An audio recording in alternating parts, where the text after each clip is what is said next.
फिर ये भी बताएंगे भाई कितना बैकअप और कितना खर्चा इसके अंदर आता है।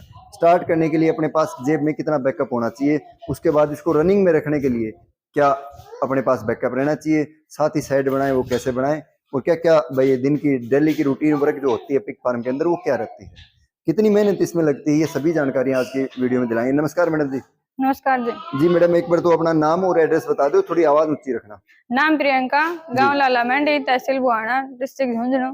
जी, तो ये मैं ये जानना चाहूंगा, जैसे अपना जो फार्म दिख रहा है कितने साल पुराना है? 1 साल पुराना है जी। 1 साल पुराना। हाँ, पिछली 14 जून 2024 को स्टार्ट किया था। पिछली 14 जून में स्टार्ट किया था, अभी 14 जून को 1 साल हो गया। 1 साल हो गया। तो अब सबसे पहले हम बात करेंगे भाई, आपने जैसे पिग फार्म के बिजनेस को किसे चुनने के पीछे क्या मकसद रहा आपका? बिजनेस यही था सर, मैंने एमएससी कर रखी है वैसे तो, लेकिन मेरा सपना कोई बिजनेस करने का ही था। हमने ट्यूबवेल किया। हाँ, तो 2021 में जैसे ही कनेक्शन खुले थे तो हमने अपना ट्यूबवेल का कनेक्शन ले लिया और ट्यूबवेल कर लिया। तो उसके बाद हमने सोचा कुछ ऐसा किया जाए, तो डेयरी की बजाय हमने पिग फार्मिंग किया। पिग फार्म किया। तो ये जैसे अपने स्टार्ट किया उस टाइम पे ये अपना साइट बनाया, उसमें जैसे पहले बात आती है भाई, सबसे पहले कोई बिजनेस करने के लिए सबसे पहले बात आती है बजट की। कि भाई बजट, उससे पहले आपने नॉलेज इसके लिए ट्रेनिंग ली या फिर कहीं विजिट करी, इसके ये जानकारी थोड़ी शेयर। फार्मों पे विजिट किया था, काफी सारे फार्मों पे, और अलवर में 3 दिन की ट्रेनिंग भी की थी। अच्छा, अलवर जो गवर्नमेंट ट्रेनिंग करवाते हैं? जी, गवर्नमेंट ट्रेनिंग 3 दिन की। जी, उसके बाद जैसे फिर बात आती है बजट की। तो बजट की जैसे आपने फार्म पर विजिट किए जो भी अलग अलग है, उनमें आपको क्या क्या सीखने को मिला, क्या क्या नॉलेज मिली भाई, बजट कितना चाहिए, फार्म कैसे बनाए, ये क्या क्या जानकारी आपको मिली? बजट का तो था ही जी, क्योंकि हमने भी सोचा था कि शेड बड़ा ही बनाएंगे, तो बड़े शेड में पहले तो 18-20 लाख रुपए लगेंगे जी। उसके बाद एनिमल भी खरीदने थे, और फिर सबने यही बताया था कि एक एनिमल 1 साल में 1 लाख की फीड खा लेता है। 1 लाख की फीड। हाँ। मतलब जो उसके फैटनर तैयार होते हैं इतने में, फैटनर प्लस एक मादा, हाँ, वो बच्चे 1 लाख की फीड खा जाते हैं। उसमें 2 बार डिलीवरी दे देगी वो जी। हाँ, तो मतलब क्या मेन रोल किस चीज का है इसमें? फार्म सेट बनाने के, एनिमल लाने के बाद मेन बात मेरे हिसाब से बैकअप की रहेगी। जी जी, मतलब बैकअप अगर लेके चलेगा तो आदमी इसमें सक्सेस हो सकता है। जी जी, मैनेजमेंट तो मेन है ही जी इसमें। जी, तो अपना ये फार्म है कितनी लंबाई और चौड़ाई में है? ये 150 बाई 40 का है। 150 बाई 40 का। जी जी। तो इसमें जैसे आपने कॉलम बना रखे हैं, इनकी साइज क्या रखी है? ये जो फैटनर के कॉलम बनाए हैं हमने, ये बना रखे हैं 20 बाई 13 के। 20 बाई 13। जी जी जी। और ये हमने मादा के लिए रखे हैं, जिसमें क्रॉस हो जाए उसको रख लें 4 या 5। ये है 12 बाई 15 का। 12 बाई 15 का। ये डिलीवरी सैंक्शन है मादा का, और ये फैटनिंग। जी जी, वैसे अलग से डिलीवरी के लिए ये भी बना रखे हैं। ये फ्यूरिंग गेज आपने लगा रखा है? जी जी। तो इसमें जैसे फ्यूरिंग गेज की कितने दिन इसमें रखते हैं आप? इसमें हम 1 महीने तक रखते हैं। 1 महीने तक? जी। मतलब बच्चा डिलीवरी होने से 1 महीने दूध जब तक पिलाती है उस टाइम तक रखते हैं, उसके बाद अलग रखते हैं। अगर मतलब ऐसा हो भाई, इसमें टोटल कितने फ्यूरिंग गेज है? ये तो 9 ही है हमारे पास। ऐसे होगी डिलीवरी ज्यादा हो जाए तो हम जो पहले डिलीवरी दी है ना उसको इसमें सेट कर देते हैं, और उसके बाद दूसरी मादा को इसमें डाल देते हैं। जी, तो अब बात आएगी फार्म की। जैसे आपने बता दिया 20 बाई 13 इस साइड है, 15 बाई 13 इस साइड में। जी जी। तो इसमें टोटल कितने कॉलम बनाए आपने? टोटल हमने 12 इस साइड बना रखे हैं, 9 इस साइड है, और ये 9 डिलीवरी रूम। तो ये इतना आपने जो साइड बनाए, कितने एनिमल की मकसद लेके चले थे भाई, इतने एनिमल हम तैयार कर लेंगे अपने फार्म? इसमें कम से कम 500-600 एनिमल तैयार हो जाए। तो ये जैसे मैं पूछना चाहूंगा, जैसे हाइट दी है दीवार की, जो आप खड़े हैं पास में, ये हाइट कितनी दी है? 4 फीट। 4 फीट। और अंदर जो पाइप लगाए वो भी 4 फीट या? हाँ जी। और ये अंदर जो आपने पाइप वाली ये लगा रखी हैं निप्पल, ये कितनी साइज में लगाई हैं? जो ये निप्पल हमने छोटे बच्चे के लिए लगाई है मात्र 6 इंच पे। 6 इंच पे? हाँ, क्योंकि छोटा बच्चा रहता है तो वो भी पानी पीते हैं। गैप से लगा रखी है, उसके बाद 9 इंच पे लगा रखी है, फिर 12 पे लगा रखी है, फिर 18 पे। 18 मतलब 4 निप्पल आपने? हाँ, छोटे में 4 हैं, बड़े में 6 हैं। 6 हैं। तो ये जैसे 6 इंच, 9 इंच और 12 इंच पे। हाँ, ये इतनी पे लगा रखी है। छोटे और बड़े जो भी हों। हाँ, जैसे बिल्कुल ही छोटा है उसके लिए 6 इंच का हो गया, फिर थोड़ा बड़ा होगा वो महीने का, 1.5 महीने का, ये मानो, उसके लिए हमने 9 इंच पे लगा दी, फिर 12, फिर बड़ी के लिए 18 पे। 18। और ये सेंटर से अपने खड़े हैं आप, यहाँ से हाइट कितनी रखी है अपने साथ में? हाइट है इसकी 12.5 फीट। और साइड से होगी 10.5 के आसपास। 10.5 मतलब 1-1.5 फीट का ढलान दिया आपने। तो ये एक इसमें जो नालियां लगाई हैं आपने, बाहर दी हैं कंप्लीट? हाँ, नाली का सबसे मेन है जी, ये नाली तो भारी होनी चाहिए फार्म में, मतलब गंदगी और साफ सफाई जितनी रहेगी। हाँ जी। और नीचे आपने जो पत्थर लगाया, जैसे कभी अभी नए फार्म देखते हैं भाई रेड पत्थर लगाते हैं, लाल वाला जो। जी जी। तो वो आपने ये सिंपल पत्थर लगा रखा है, इसका रीजन मतलब क्या था कि आपने उस टाइम में? रीजन कुछ नहीं था जी, बजट का भी था कुछ, तो ये बोले कि ये सस्ता पड़ेगा, थोड़ा वो कॉस्टली पड़ता है उसमें लगाने का वो है, तो हमने इसलिए इसी को ले लिया, क्योंकि अपने नजदीक इधर भिवाड़ी में मिल जाता है जी। अब बात आती है भाई, टोटली आपने सेट बनाया, उसकी क्या कोटेशन रही आपकी, मतलब कितने में बन के तैयार हो गया था आपका? हमारा इसमें 18 लाख रुपए लगे। 18 लाख रुपए लगे। इसमें जैसे आपने लोहे की चैनल और ये भी क्वालिटी की लगा रखी है। जी जी, और इसमें भी दीवार की जगह लोहे। हाँ, दीवार की जगह लोहे लगा रखी। मतलब ये दोस्तों मैं एक बात बता दूं आपको, जैसे फार्म पे आप खर्चा मैनेज कर सकते हैं, कम में बना सकते हैं, लेकिन उसमें क्या देखो, इनकी जो एंगले हैं वो चैनल ऊपर वाले देख पाएंगे, वो जो हमें मकान बनाते हैं सिर्फ पत्थर चौका वाले, वो इन्होंने एंगल लगा रखे हैं ऊपर, और ये जो बीच में दे रखी है ये भी एंगल हेवी दे रखी है चैनल। तो इसलिए आप अगर कम बजट में बनाना चाहें तो थोड़ी हड़की ले सकते हैं इसमें। तो 18 लाख का आपका फार्म बनेगा। उसके बाद कितने एनिमल आप लेके आए थे? हम स्टार्टिंग में लेके आए थे 18 गिल्ट, 70 प्लस की एवरेज आई थी, और 21 छोटे बच्चे। तो उसके साथ में बोर कितने लेके आए थे आप? बोर हम 2 लेके आए थे। 2 लेके आए थे जी। तो उसके बाद जैसे अपनी 18 गिल्ट लेके आए थे, उसमें आपने फार्म पे लाने के बाद क्रॉस करवाए थे? हाँ, अपने फार्म पे क्रॉस करवाई जी। तो वो डिलीवरी कितने दिन के बाद हुई थी? 114 दिन के बाद डिलीवरी देती है मादा। 114 जी, हम 14 जून में लेके आए थे, लास्ट जून तक सभी क्रॉस हो गई थी जी। तो अभी जैसे पिछली जून से अभी जून तक मैं ये जानना चाहूंगा अभी कितने एनिमल अपने सेल करें? सेलिंग तो हमने अभी तक की है, जो 21 छोटे बच्चे लेके आए थे उसमें से 9 गिल्ट को तो हमने रख लिया अपने फार्म पे। हाँ। तैयार कर लिया, और 12 बच्चे जो थे वो सेल कर दिए नवंबर में ही। जून में लेके आए थे, नवंबर में ही सेल कर दिए। अच्छा जी। उसके बाद कटिंग का कुछ निकलती रहती है, मादा 2-4 निकली है, और अभी हम सेल करेंगे जो फर्स्ट बैच हमारा तैयार हुआ है ना, 85 बच्चे हैं उनके जी। मैं और 90 प्लस हो रखे हैं सारे। एक ये डाइट प्लान में जानना चाहूंगा, एक मादा को आप कितना फीड डालते हैं? हम मादा को बस क्रॉस होने के बाद तो 1 किलो डालते हैं एक टाइम की, यानी 2 किलो पर डे। हाँ, पर डे। और जब डिलीवरी देती है उस टाइम 3 किलो 4 किलो तक डालते हैं, मतलब 1.5 किलो एक टाइम की। जी जी। तो उसमें फीड कौन कौन सी किस टाइम पे यूज लेते हैं आप? जैसे शुरुआत में आप गिल्ट लेके आए थे, वो क्रॉस करवाई, तो आपने गिल्ट लेके आए, उनको कौन सी फीड पर रखा? गिल्ट को 100 फीड ही डालते हैं, ब्रीडर जो भी तैयार करेंगे उसको भी 100 ही डालनी पड़ती है जी, 40 केजी के बाद। अब जैसे डिलीवरी के बाद फीड चेंज होती है, 100 ही रखते हैं? डिलीवरी के बाद 100 ही होती है। नहीं, डिलीवरी होती है ना, उसके बाद हम लैक्टेशन फीड डालते हैं दूध के लिए। वो कितनी मात्रा में देते हैं? 1.5 किलो? वो हाँ, वो मादा अगर 2 किलो खाए ना तो हम 2 किलो भी डालते हैं। वो बच्चे का भी लेना पड़ता है, उसमें एक बच्चे को कम से कम 400-500 ग्राम फीड देनी चाहिए, उसके हिसाब से हम देते हैं उसको जी। तो जैसे ये आप दूध डिलीवरी होने के बाद दूध कितने दिन तक पिलाते हैं बच्चों को? 35 दिन तक दूध पिलाते हैं। उसके बाद जैसे बच्चे कुछ कमजोर लगे तो जैसे हैवी हो ना, उसको हम निकाल देते हैं और उसको 2-4 दिन के लिए और छोड़ देते हैं, मतलब पास में और वीक लगता है उसको जी। तो अभी जैसे मैं ये जानना चाहूंगा, उसके बाद ये क्रॉस कितने दिन में हो जाती है? क्रॉस ये अभी जैसे विनिंग करवाते हैं ना, दूध से हटाते हैं, उसके बाद इनकी डिवार्मिंग कर देते हैं हम अगले टाइम। उसके बाद ये 2 या 3 दिन में या 5 दिन में, ऊपर से ऊपर 5 दिन में हिट में आ जाती है जी। मेडिकल की हम बात करें भाई, पिग फार्म के अंदर कौन कौन से मेडिकल यूज में आते हैं? तो कौन कौन सी आप मेडिकल यूज में लेते हैं? जैसे डीवर्मिंग के लिए लेते हैं, कोई भी वैक्सीनेशन वगैरह कुछ? जी जी, हम डिलीवरी के टाइम जैसे 3 दिन का बच्चा होता है उसको तो आयरन का लगता है, इम्फेरॉन कंपनी का 3 दिन में लगाते हैं। 3 दिन में। उसके बाद बी कॉम्प्लेक्स लगता है, चौथे दिन विटामिन B12 लगता है जिसमें, और बाकी तो जो कोई बीमारी आए कोई उसी का हिसाब से। हाँ। अपने इलाके में वैसे स्वाइन फीवर ऐसा कोई प्रकोप नहीं, अभी तक तो नहीं आया। बाकी हमने वैक्सीन करवा रखी है अपने, हम 6 महीने में वैक्सीन करवा देते हैं जी। तो ये बात थी मेडिकल स्वाइन फीवर की और FMD की, दोनों ही करवाते हैं। 6 महीने में एक बार फार्म पे जरूर होना ही चाहिए, हर फार्म पे हम तो करवाते हैं अपने फार्म जी। तो अब मैं जैसे ये जानना चाहूंगा, अपने पास जैसे 1 साल का टाइम हो गया कंप्लीट जी जी, तो 1 साल के अंदर अपने जो फीड का जो खर्चा किया वो आपने तकरीबन कितना हो गया होगा? फीड का तो हमारा अभी तक हो गया जी 19 लाख। 19 लाख जी। और 18 लाख फार्म के, यानी 19 और 37 लाख रुपए खर्चा हो गया टोटल अपना। जी जी। तो अभी जैसे आप फैटनर तैयार कर रहे हो, गिल्ट तैयार करी है आपने? नहीं, गिल्ट भी तैयार कर रखी है हमने, और 33 गिल्ट है, बाकी की फैटनर है 85 में। तो गिल्ट अपनी कितने बॉडी वेट में है अभी 85 प्लस भी है, बाकी एवरेज आ जाएगी 85 प्लस ही आएगी, 90 से ऊपर भी है कुछ जी। तो आप जैसे कोई लेना चाहे तो गिल्ट अपने पास? हाँ, गिल्ट सेल के लिए है हमारे पास 33 नंबर एक बार अपने शेयर कर दो। 9306181621। एक बार रिपीट कर दो। 9306181621।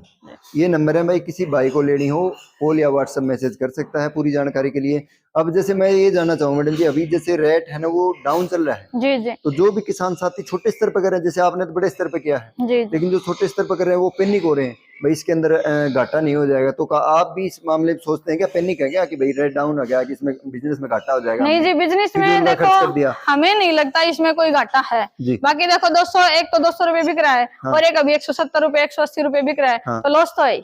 लॉस तो है, लेकिन उसमें लॉस के बजाय हम ये कहेंगे भाई प्रॉफिट कम है।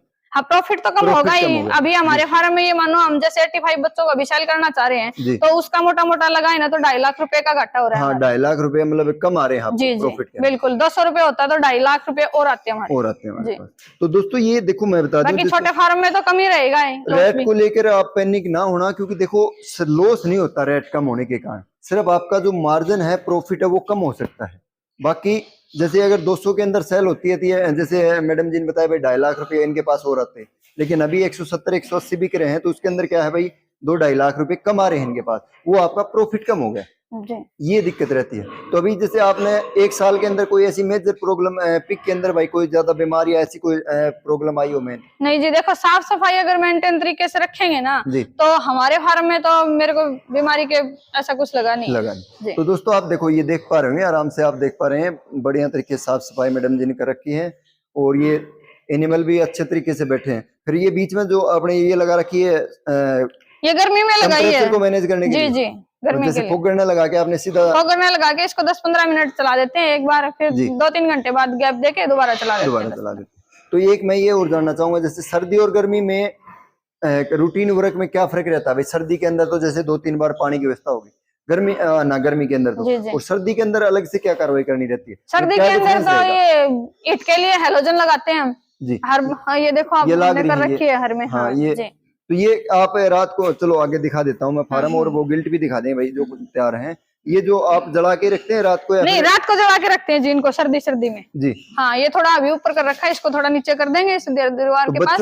बच्चों को सर्दी से बचाने के लिए ये बच्चों के लिए जो डिलीवरी हो रखे है ना, उनका तो उसमें रखते ही है, उसी में लगा देते हैं जो उसका हाउस बना रखा है। और बड़े छोटे के लिए इसको थोड़ा और नीचा कर देते हैं, अगर मादा के पास है ना तो थोड़ा नीचा कर देते हैं उसको।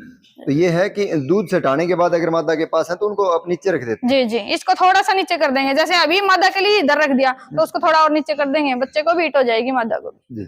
एक ये मैं जैसे जानना चाहूंगा, फीड जैसे बच्चे डिलीवरी होने के बाद फीड पर आप उनको लेके आते हो, तो शुरुआत में कौन सी फीड डालते हैं और उसके बाद कौन सी फीड डालते हैं? वैसे तो हम हल्की फुल्की तो 10 दिन से स्टार्ट कर देते हैं फीड डालना इनको, बच्चों को माँ के दूध के साथ। इसके बाद हमें जब 35 दिन या 40 दिन पे दूध छटाते हैं ना, उसके बाद हम 200 ग्राम एक टाइम के डालते हैं, मतलब 400 ग्राम हो गया एक बच्चे की। स्टार्टर फीड डलती है इसको जी। और स्टार्टर के बाद कौन सी फीड डालते हैं? स्टार्टर के बाद ग्रोवर आती है। स्टार्टर डलती है 20 kg बॉडी वेट तक, मतलब 20 kg बॉडी वेट तक स्टार्टर डलती है। और उसके बाद ग्रोवर कितने? 20 से 40 तक ग्रोवर। 20 से 40 तक ग्रोवर जी जी। और ग्रोवर के बाद जैसे अगर किसी गिल्ट तैयार करनी है तो उनको तो 100 फीड डाल देंगे। हाँ, और अगर फैटनर तैयार उनको फिनिशर डालते हैं। तो दोस्तों ये फीड का मैनेजमेंट फॉर्मूला मैडम जी ने बता दिया है। ये फीड का फॉर्मूला रहता है एक बच्चे के जन्म से लेने के बाद, जन्म होने से फैटनर तैयार या गिल्ट तैयार करने का। तो अब मैं चाहूँ अपनी जो गिल्ट है वो एक बार बता दो आप कौन सी है। जैसे अगर कोई किसान साथी खरीदना चाहे तो वीडियो में आप देख लेना भाई। और रेट कॉलिंग के ऊपर आप डिस्कस कर सकते हो। ये है जी 15 गिल्ट अपने सेल के लिए कंप्लीट। हाँ, इसमें 15 है, 10 इसमें है। तो ये क्रॉस नहीं हुई अभी तक? क्रॉस नहीं करवाई जी हमने। ये मतलब क्रॉस हम 1 क्विंटल प्लस पे क्रॉस करवाते हैं, अभी हमने सोचा कि 90 प्लस ही होंगे। जी, करवाया नहीं अभी क्रॉस। तो एक जैसे ये भी मैं जानना चाहूंगा, कुछ जो किसान साथी हैं वो तकरीबन 70-80 kg बॉडी वेट में क्रॉस करवा देते हैं। जी। आप बोल रहे हो कि 1 क्विंटल में करवाएंगे। जी। इसके पीछे रीजन क्या रहेगा? रीजन ये रहेगा जी, मेरा तो मानना ये है कि मतलब वो तो हर फार्मर का अलग अलग फार्मूला होता है, लेकिन ये है कि इसको बॉडी वेट के हिसाब से क्रॉस नहीं करवाना चाहिए मादा को। कम से कम 32 या 33 वीक का जब बच्चा हो जाए ना, उसके बाद उसको क्रॉस करवाना चाहिए। हाँ, तो 32-33 वीक में मतलब 1 क्विंटल के आर पार अपना। हाँ, 1 क्विंटल। और हमने अपने फार्म पे जो हम बता रहे हैं ना, स्टार्टिंग में 9 गिल्ट हमने अपने फार्म पे तैयार की थी, उनको हमने 100 के ऊपर ही क्रॉस करवाया जी। 100 के ऊपर आपने। एक ये और मैं जानना चाहूंगा, जैसे कुछ फार्म के अंदर हम विजिट करते हैं तो उसमें 5 या 6 बच्चे की औसत आती है। वो बच्चे कम अपने फार्म पर कितनी औसत आ जाती है एक मादा से बच्चे की? हमारे तो देखो जी फर्स्ट में तो आई है, मतलब फर्स्ट टाइम डिलीवरी हुई है उसमें तो 9 की आई है। 9 की आई जी। और सेकंड टाइम डिलीवरी अभी स्टार्ट हो गया? हो रही है सेकंड टाइम भी हो गई डिलीवरी उनकी। हाँ। अभी सेकंड टाइम हमारे फार्म पे कुछ मिस्टेक हो गई, बोर कम थे, मादा ज्यादा हो गई, तो हमने उनको वो हिट में आती गई क्रॉस करवाते गए, तो इसलिए थोड़ी एवरेज 7 की आई अभी। 7 की आई। तो मतलब ये गलती रही बोर के कारण? जी, बोर के कारण ये रहता है। एक गलती तो रहेगी भाई, एक तो रहेगी बोर के कारण, दूसरी जैसे अगर कम शुरुआत में जो गिल्ट होती है उनको अगर कम बॉडी वेट में कराएंगे तो उसके कारण भी बच्चे कमा सकते हैं। हाँ जी। तो आपके अनुसार जैसे कोई भी किसान शुरू करता है तो उसमें 10 मादा से शुरू करता है, तो बोर कितने लेके चलने? 10 मादा पे तो एक बोर हो जाएगा, लेकिन मतलब बोर का टाइमिंग ये है कि एक मादा को क्रॉस करवा दिया आज हमने, तो कम 72 घंटे के बाद ही दूसरी मादा को क्रॉस करवाए। 72 घंटे के बाद? जी जी, मतलब इतना रेस्ट टाइम उनको मिलना चाहिए। तो दोस्तों ये जानकारी थी भाई, बहुत इंपॉर्टेंट थी फार्म के अंदर बच्चे कम लाने ये वगैरह वगैरह की। दूसरा एक ही, जैसे आप टीथ कटिंग इनकी और टेल कटिंग करते हैं क्या? जी। तो टीथ कटर भी हमारे पास और टेल कटर भी है। तो कितने दिन के बाद इनकी पूंछ हो रही है? टीथ तो हम फर्स्ट वाले दिन ही काट देते हैं जी, उसके बाद ही दूध के लगाते हैं मादा के जी। और टेल हम काटते हैं 4 दिन पे भी काट देते हैं, 10 दिन पे भी काट देते हैं। जिस दिन कास्टेशन करते हैं ना 10 दिन पे, उस दिन भी काट देते हैं कई बार जी। तो उसमें जैसे वो मशीन आपने काटने के बाद उसमें कुछ लगाते हैं क्या, दवाई? हाँ, दवाई लगती है। हम तो अपने फार्म पे खुद तैयार करते हैं, बाकी बेटाडीन भी लगा सकते हैं हम। हमने तो ये कपूर और अपनी राख डलती है और हल्दी डलती है और उसमें सरसों का तेल डाल के वो तो लगाते हैं हम। मतलब देसी तरीका है। देसी तरीका। तो दोस्तों आज की जानकारी तकरीबन सेल बता दी है मैंने, रेट से लेके। और ये के बात, और जैसे नए जो करते हैं नौजवान साथी, उनको ये रहता है कि सेल हो जाएंगे क्या? जी जी, ये मैं पूछना चाहूंगा कि आपके मन में ये रहा कि कोई प्रॉब्लम हुई कि भाई सेल नहीं हुए? नहीं जी, देखो हमने तो मतलब नेगेटिव अगर सोचेंगे ना तो नेगेटिव आते जाएंगे। हमने तो अभी नेगेटिव व्यू कोई रखा ही नहीं। और सेल होने में मतलब कोई प्रॉब्लम? सेल होने में अभी हमारे तो देखो कोई समस्या आई नहीं है। तो दोस्तों ये जानकारी थी। और इनका मैडम जी का चैनल भी है यूट्यूब में, लिंक अपने डिस्क्रिप्शन में लगा दिया है, आप जाके विजिट कर सकते हैं। डेली रूटीन की कोई भी जानकारी है वीडियो के माध्यम से कमेंट करके आप वैसे आप इन्फॉर्मेशन ले सकते हैं। आप देख पा रहे हैं शेड बहुत ही शानदार बना है। ये कुछ जैसे अपने राजस्थान के अंदर हम चलते हैं नौर भादरा की साइड में, तो उनमें क्या है कि शेड की साइज है वो 40 बाई 40 के रखते हैं, तो उसमें वो फैटनिंग का सेंक्शन तो रखना ही नहीं चाहते वो। एक बात मैं और पूछना चाहूंगा आपसे कि जैसे लोग इस बिजनेस को बच्चा सेल करने का बिजनेस पे तौर पे भी कर रहे हैं जी। एक फैटनर तैयार करने के तौर पर भी कर रहे हैं, जैसे आप तो फैटनर और गिल्ट तैयार करने में लग रहे हैं, लेकिन आपका क्या मानना रहेगा कि अगर बच्चे बेचे उसमें प्रॉफिट ज्यादा होगा या फैटनर या गिल्ट तैयार करने में? प्रॉफिट तो रहेगा जी फैटनर तैयार करने में जी। लेकिन बात वही है, एक फैटनर तैयार करने में 12 से 13 हजार रुपए लगते हैं कम से कम। मेडिसिन लेबर वगैरह सब उसमें ऐड करेंगे ना तो 12 या 13 हजार रुपए लगते हैं। तो इसमें बात वही होगी, बजट ज्यादा चाहिए और पैसेंस चाहिए। जी, मतलब बैकअप, बजट और पैसेंस तीनों चीज की जी। तो इस बिजनेस में अगर मैं ये जानना चाहूँ, अगर कोई भी नया साथी आता है, नौजवान साथी, जैसे आप महिला होकर भी फार्म को अच्छे तरीके से मैनेज कर रही हैं, तो क्या महिलाएं भी इस फार्म को आराम से मैनेज कर सकती हैं? जी बिल्कुल कर सकते हैं जी। दूसरा ये कि कोई नौजवान जो लेडीज हो, जेंट्स हो, करना चाहे तो इस बिजनेस में क्या क्या सावधानी रखे, क्या क्या उससे पहले अपनी नॉलेज लेनी चाहिए? नॉलेज तो जी ट्रेनिंग तो देखो लेनी चाहिए जी। प्रैक्टिकल ट्रेनिंग किसी फार्म पे कोई करवाता हो तो वो तो सबसे मेन है जी। हाँ, उसके बारे में जानकारी पूरी होनी चाहिए। फार्मों पे विजिट भी करना चाहिए, जैसे हमने किया था 12 से 13 फार्म विजिट किए पहले, और फिर हमने अपने यूट्यूब चैनल पे भी बहुत सारी वीडियोस देखी है, उनसे भी सीखा है, फिर ट्रेनिंग भी की है, तो वही है जी। और ये जैसे मैं जानना चाहूंगा, ब्रीड शुरुआत में करें तो ब्रीड कौन सी लेके आनी चाहिए? ब्रीड जी अपने इधर ही लार्ज व्हाइट ही चलती है। लार्ज व्हाइट मतलब रफ एंड रफ। हाँ, तो अभी अपने पास बोर हैं और जो मादा है वो लार्ज एंड व्हाइट में ही है क्या? हाँ, लार्ज व्हाइट में जी। तो दोस्तों ये थी जानकारी पिग फार्म से रिलेटेड आज की जो भी क्वेरी थी। एक मैं ये बात जरूर कहना चाहूंगा कि आप कोई भी वीडियो देख के फार्म स्टार्ट नहीं करें, अपना पूरा भाई बिजनेस के बारे में, उसमें होने वाले भाई मार्जिन, रिस्क और रिवार्ड दोनों आप पूरी तरीके से अपनी सेल्फ नॉलेज के अनुसार आप उसमें जानकारी लें, उसके बाद ही अपने फार्म को स्टार्ट करें। फार्म कैसा लगा लाइक कमेंट शेयर करके अवश्य बताएं। जानकारी कैसे लगी और कोई जानकारी रह गई हो तो आप हमें कमेंट कर सकते हैं और वीडियो को ज़्यादा से ज़्यादा शेयर करें। जय जवान जय किसान दोस्तों, मिलते हैं नेक्स्ट वीडियो।